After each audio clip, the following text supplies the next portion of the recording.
Bom dia. Nós vamos então dar sequência ao resumo comentado do livro Libertação, que foi editado pelo espírito de André Luiz e recebido pela Mediunidade Psicográfica de Francisco Cândido Xavier, sob a supervisão de Emmanuel. Nós estamos no capítulo 18, em que o grupo espiritual que está envolvido no drama que Margarida está sofrendo, em que ela é o centro aqui, porque ela é um espírito que está encarnado e que nasceu como filha de um homem de destaque social, que é um juiz, que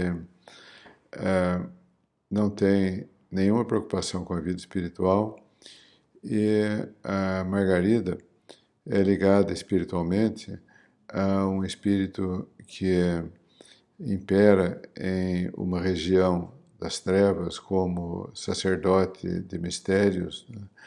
E esse espírito está então promovendo um ataque às energias de Margarida através de seus aliados, né, que trabalham como magnetizadores, e está então promovendo o esgotamento das forças de Margarida para abreviar o seu desencarne.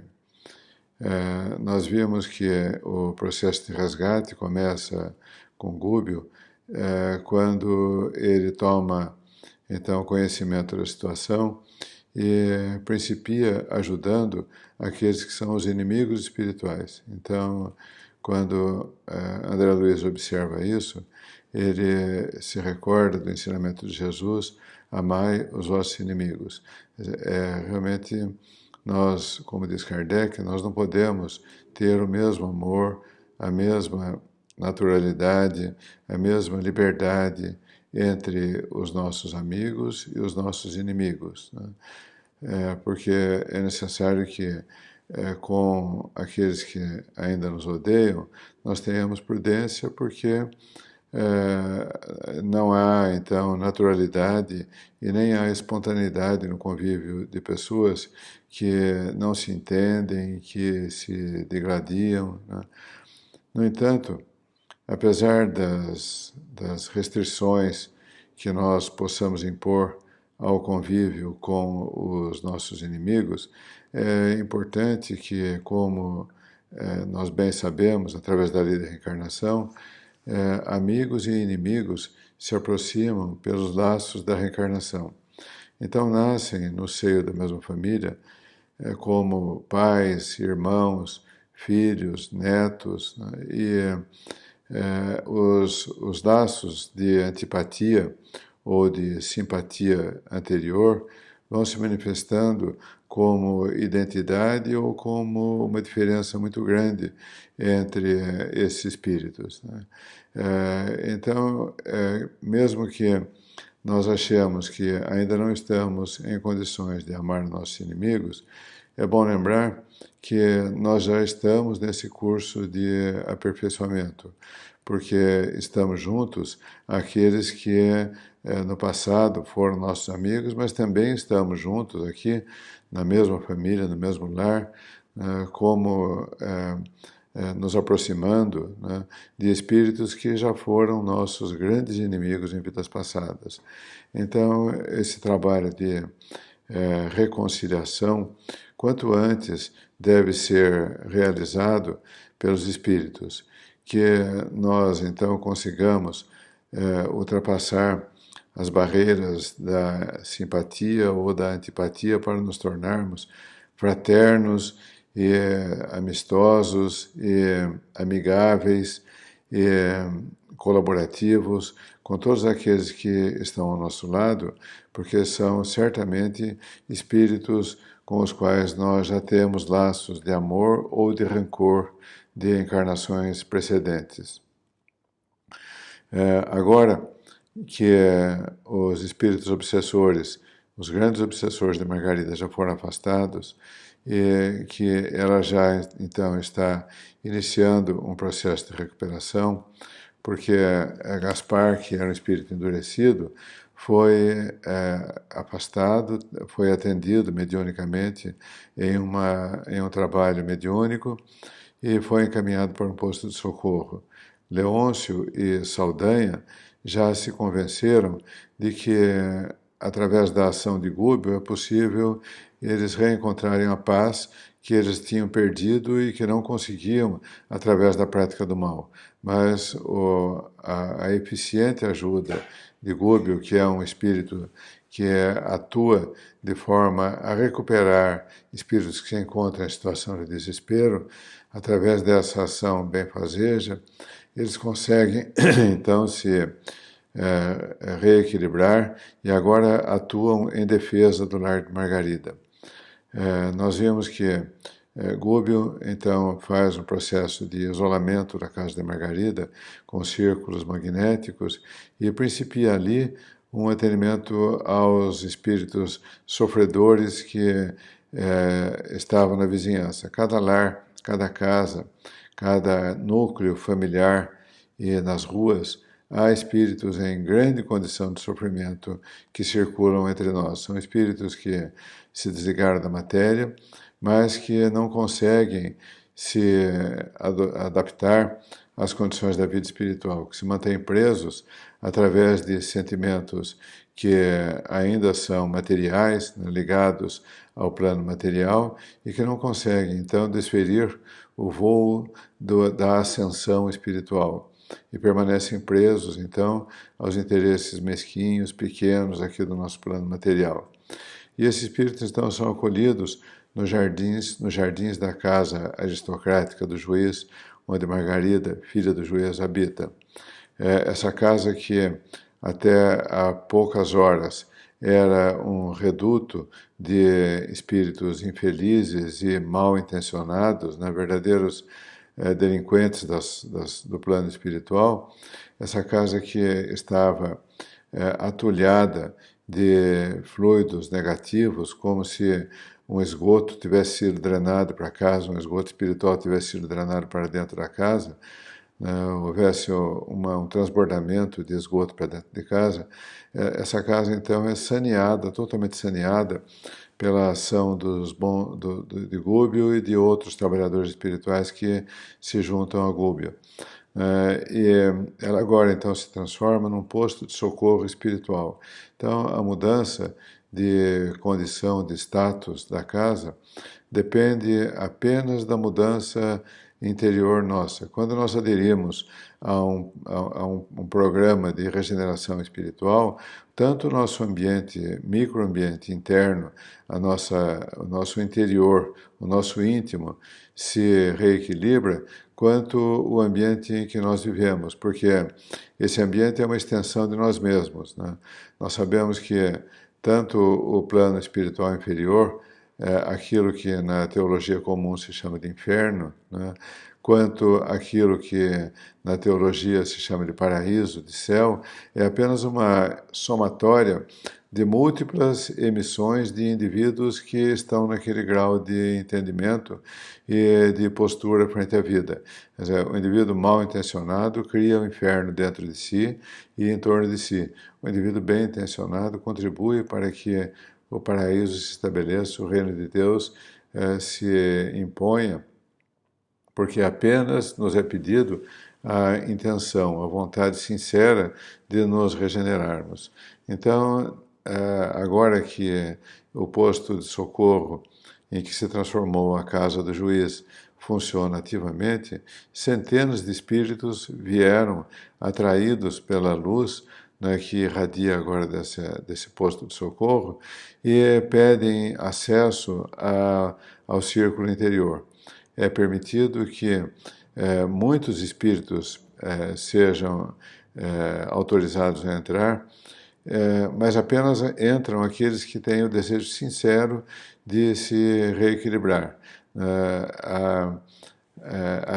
A emissão fluídica de cada um, a vibração de cada um, que não permite que, para os espíritos que dominam as técnicas de amparo, essas técnicas não permitem que haja enganação, que haja mistificação.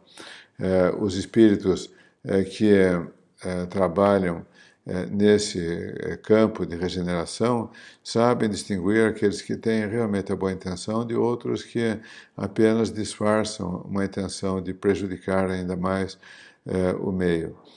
E é admitido, então, que espíritos sofredores, mas desejosos da reabilitação, permaneçam no interior dos jardins do posto de socorro.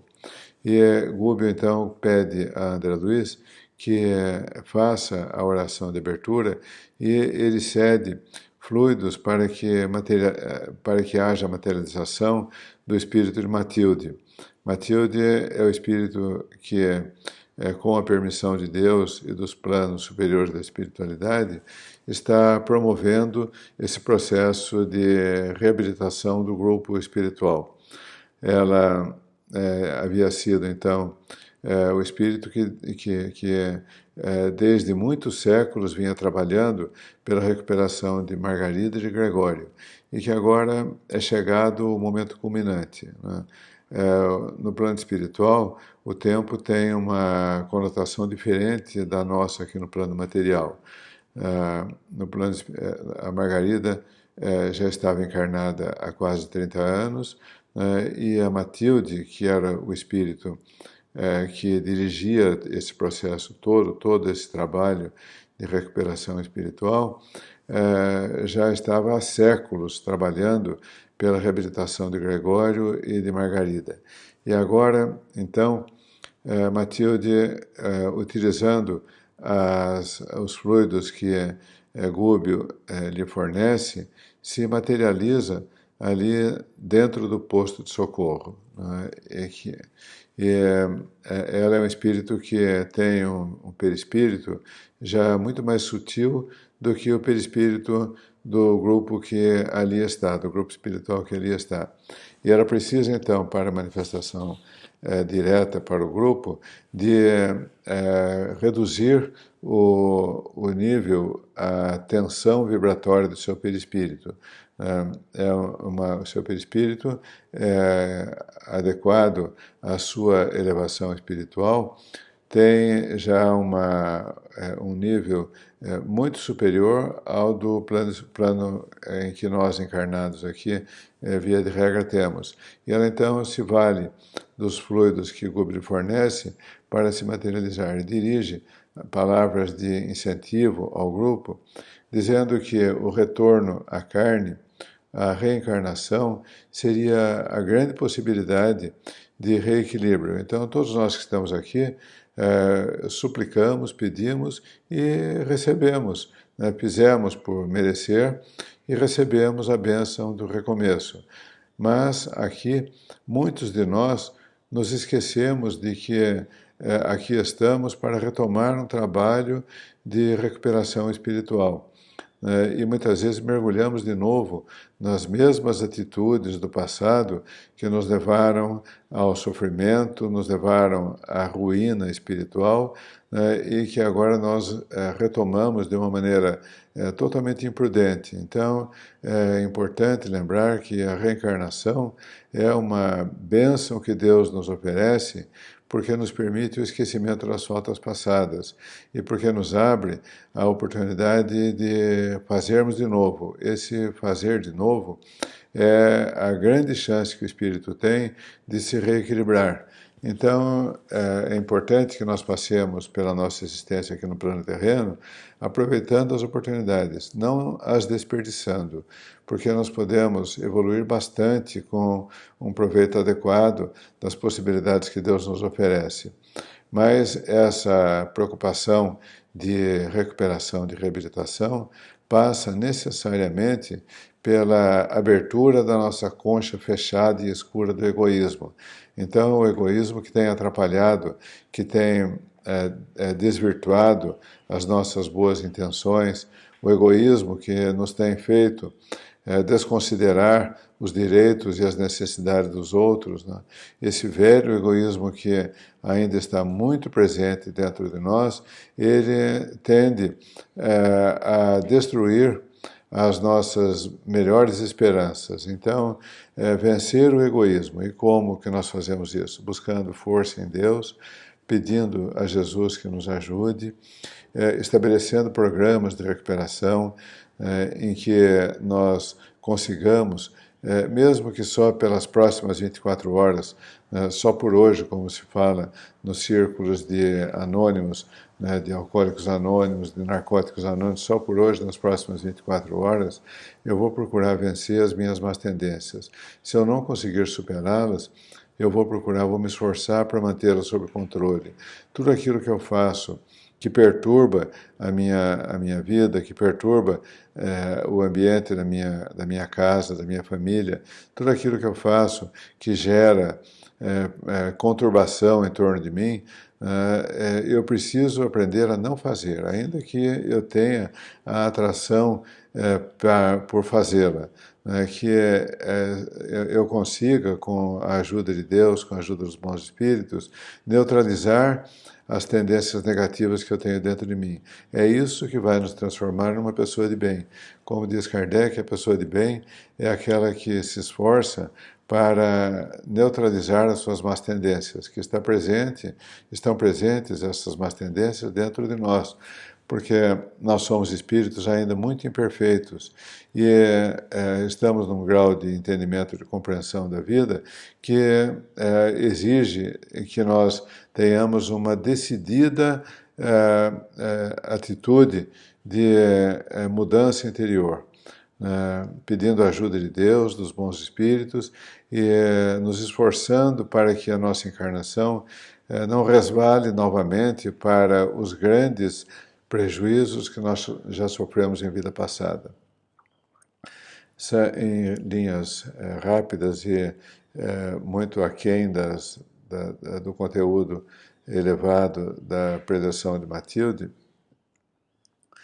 são essas as considerações que nós alinhavamos para a exposição de hoje. E que fique dentro de nós esse desejo sincero e que nós transformemos esse desejo em atitudes práticas, porque não vale idealizar. O ideal é a chama que aquece o nosso coração e que nos empurra para frente. Mas nós temos que materializar o nosso ideal. Nós temos que realizar o nosso ideal. É preciso que o bem se estabeleça dentro de nós.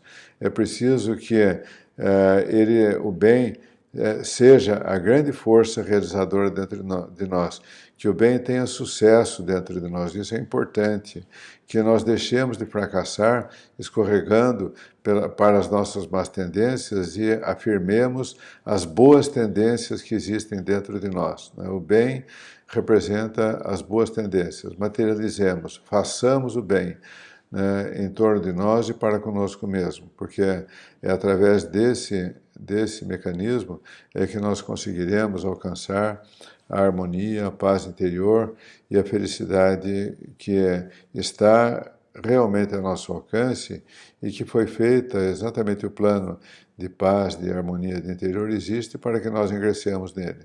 Mas para esse ingresso, é necessário que haja o desejo sincero de nos reabilitarmos perante a bondade divina, perante o nosso próximo e perante nós mesmos. Muito obrigado, bom dia a todos.